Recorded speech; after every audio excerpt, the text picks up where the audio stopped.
चले लुडहरिया कोनो देवी चनरिया हिलो मारे चले लुडहरिया कोनो देवी चनरिया हिलो मारे परी हैया ए गोरी जब टाइम मिलेला एकदम सीमा पर ठाई ठाई ठाई ठाई गोली दागत रहेला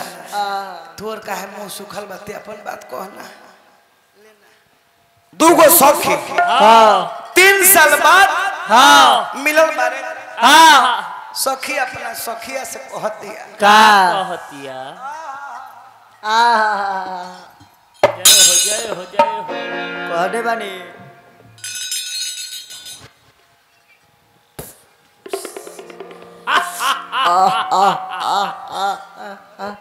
पक पक पका पक का ये सखी बाप हो बाप तनी देखी तोहरा के ढेर दिन बाद भेटाइले बारू ढेर खखुआइल बारी ए सखी का बात बा हो बड़ा चहल पहल लगता रे हां बुझाता धगई है अरे सखी दोनों घर के साथ ही बियाह भइल चल ना अपना ससुरा के हाल बताओ ना ससुरा के हाल तू पहले ही बताओ ना तोरा मरद कैसन मिलल बा ए सखी हम अपना मरद के बारे में का कहे हम अपना मरद के बारे में का कहे हमार तो मरद फौजी मिलल बारे सखी जब टाइम मिलेला एकदम सीमा पर ठाई ठाई ठाई ठाई गोली दागत रहेला तोर काहे मुंह सुखल बाते अपन बात कहना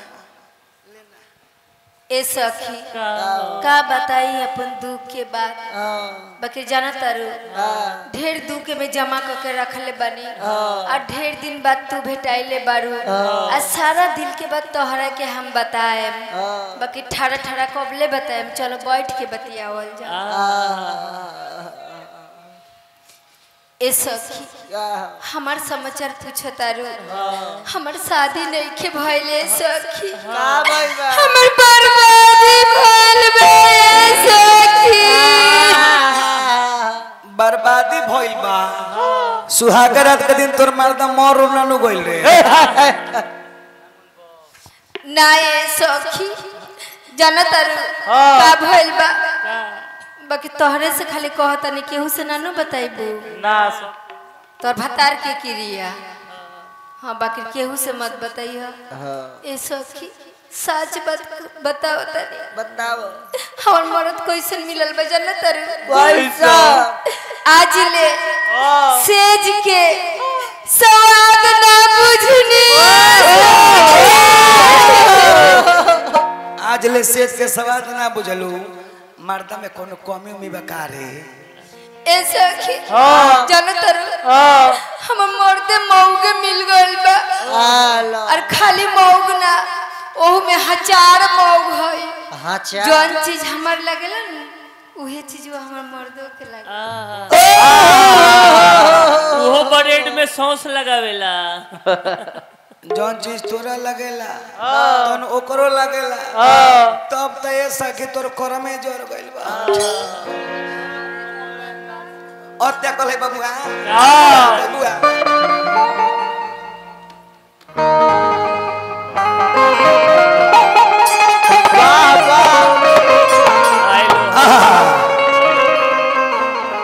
भालो बबुआ अरे की बार बजरतिया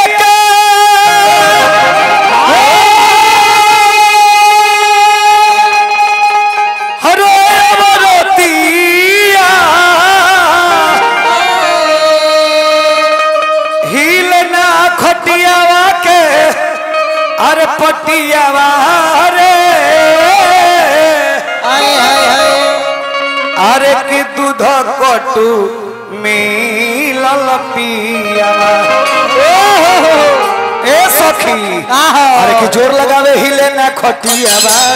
दूध कटू ए जोर लगावे हिले ना खटियावा रे दूध कटू मिलल पियावा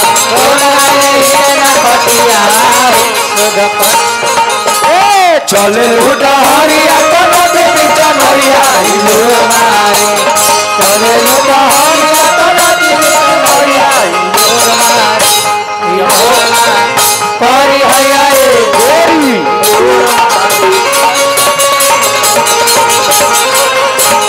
चले डहरिया तो नदी बीच नैया चले रे डहरिया तो नदी बीच नैया ले लो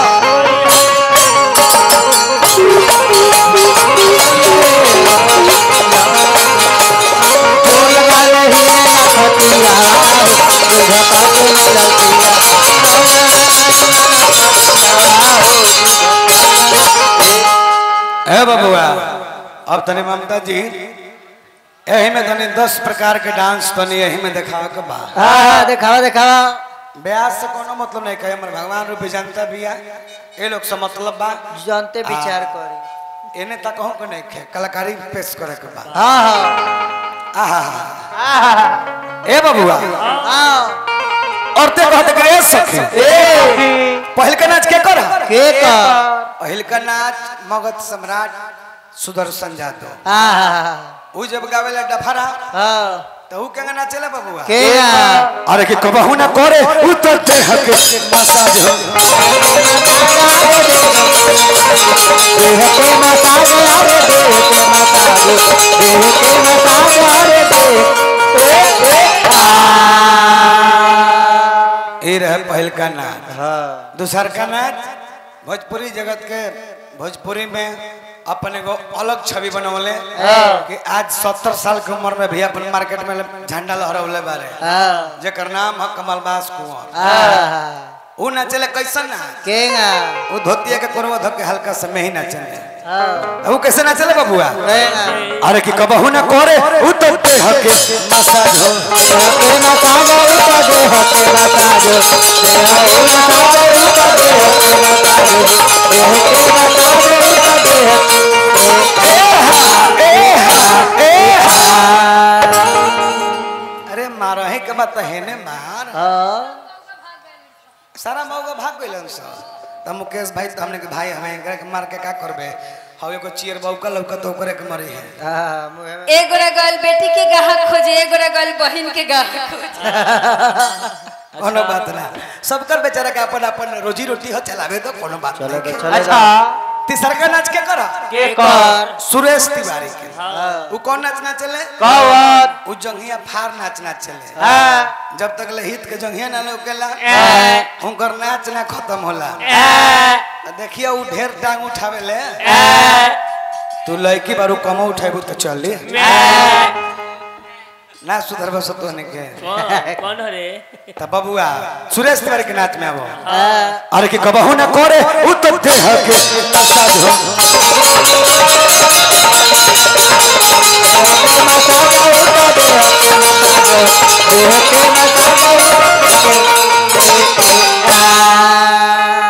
बाप नाच खुद के जीवो को लेता रो अगला नाच के करो शिरोमणि व्यास सुखनंदन जाजू उ नाचेले ना ना हारमोनिया के भाती केंगा चलावेले हारमोनिया के रीड केंगा दबावेले केंगा इहे देखावे के बा बा आ तनी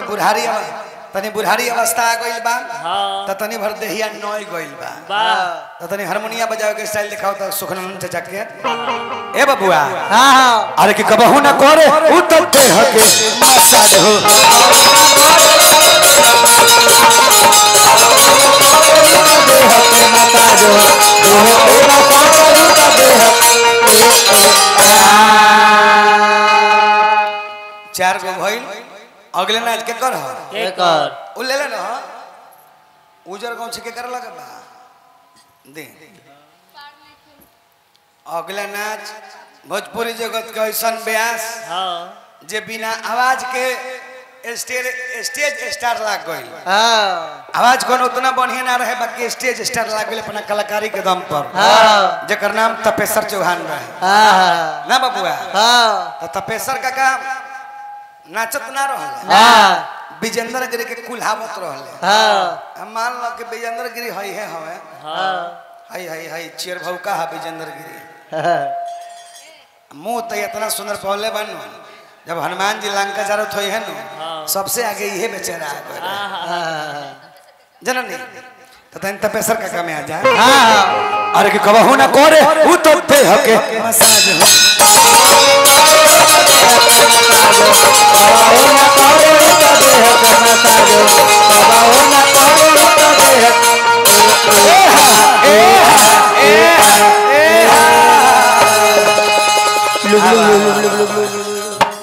या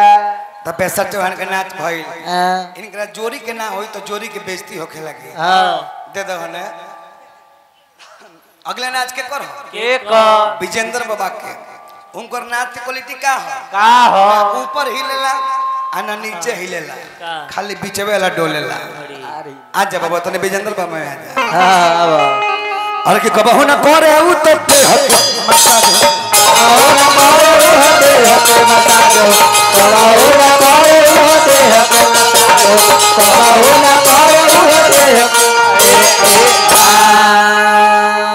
लोटा उठा के व्यवस्था कइल जाओ बड़ा भाव में बैठे तर कहत लोटा उठा के व्यवस्था कइल जाओ अगला नाच लंगोर भाई में तनी चलो ये तरफ एक कुर्सी तक व्यवस्था नहीं खे हाय है अरविंद सिंह अभियान नाचल ना जब सुदर्शन भाई ले नहीं होला तन गोरा के खाचे ले आ खाचे खाते केगा खड़ा हो खेले ई तन दिखा दे अभी कुर्सी की व्यवस्था नहीं मान ले कि हई अभियंता के कुर्सी हो आ तू ही अभियंता हो तने खाली कुर्सिया धके खार होकर दिखाबो अरे अरे कि कबहू ना करे उ तब देह के मसाज हो कबहू ना करे देह के मसाज कबहू ना करे देह के मसाज कबहू ना करे देह के मसाज रहे ना ये ओरिजिनल बा ई एकरा के जानते कौन नाच ने कहल जाला एकरा के घच घचवा नाच कहल जाला हां वो कहना चले स्टेज पर थोड़ी है ना जे छुट्टी में रहले त स्टेज पर ना चले ए भाई एगो नंबर के नाच हो गेल विकास भाई हमरा काजल फिल्म्स के मालिकार बानी हमरा सारथी फिल्म्स अपन भैया चैनलवा के नाम बताओ स्टार धमाका चैनल भी भाई आइल बा आ साथी म्यूजिक हिट भी आइल बा ए चारों पांचों चैनल के माध्यम से सब गीत संगीत आप सबके सुने के मिली सब चैनल भाई लोग के बहुत बहुत धन्यवाद कि अपन कीमती समय जियान क के आज हमने के जौन गावत तनी जा सुने आल बहुत सुनते बा जिन के भी सुने है ओकरो के सुनावल जाता तो एकरा खातिर आप सब पूरा YouTube चैनल वाला भाई लोग के बहुत बहुत धन्यवाद बताई कितना वफादार बानी लोग अपने घाटा सके रहुए फायदा खातिर लोग रात भर जागता नहीं बताए ये प्रेम है ए बबुआ एगो लंगर के नाच भइल दूसर का लंगर के ना होई तो रुस जाई ई कौन लंगर हवे डार के नीचे खत्म बा इनकर नाम हम मुकेश लोथा न्यू डांस ई नाचले ना ई जानते नहीं केकरा पर जोर देखावे ले केकरा पर सूरदास मनोज शर्मा पर त मान ल के ममता तू लोथा हो हाउ है सूरदास शर्मा ममता इहे के सूरदास है आज भर ए बबुआ मोबाइल चलाए त तनी पहुंचा लो तनी सूरदास जी के चलो अरे कि कबहू ना करे उ तो देह के मसाज हो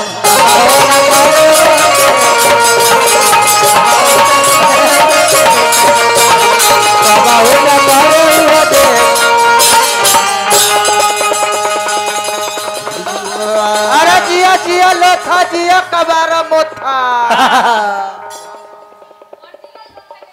ये ओरिजिनल लोथा के डांस रहे एगो डांस रही अपने क्षेत्र के एगो बैला बाबा बारे दशरथ बाबा उ रुखिया नाचना चले कैसे ए बबुआ अरे कि कबहू ना करे उ तो देह के मसाज हो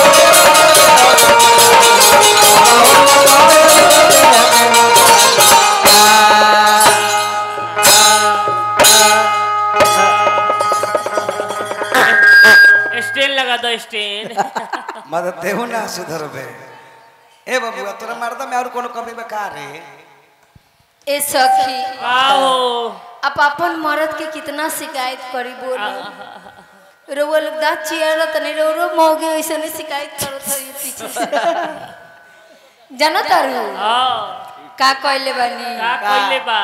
लक्ष्मी पूजा के दिन एगो लक्ष्मी जी के फोटो लेके आए रहे कहनी ए राजा जी तनी दिवाली में एगो कांटी ठोक दी ओमे फोटोवा टांग के गोड़ लगे के बाद तो जाना तारू का कहले बानी इनके से कांटिया ठोकात नहीं खे जो इसे काटिया ठोके जाता नीनू इनकर काटिए नोई जाता। बस बस ये सब बेसी नहीं कर पाए भवन गिर जाता साफ बुझा कर। वाह बाबूआ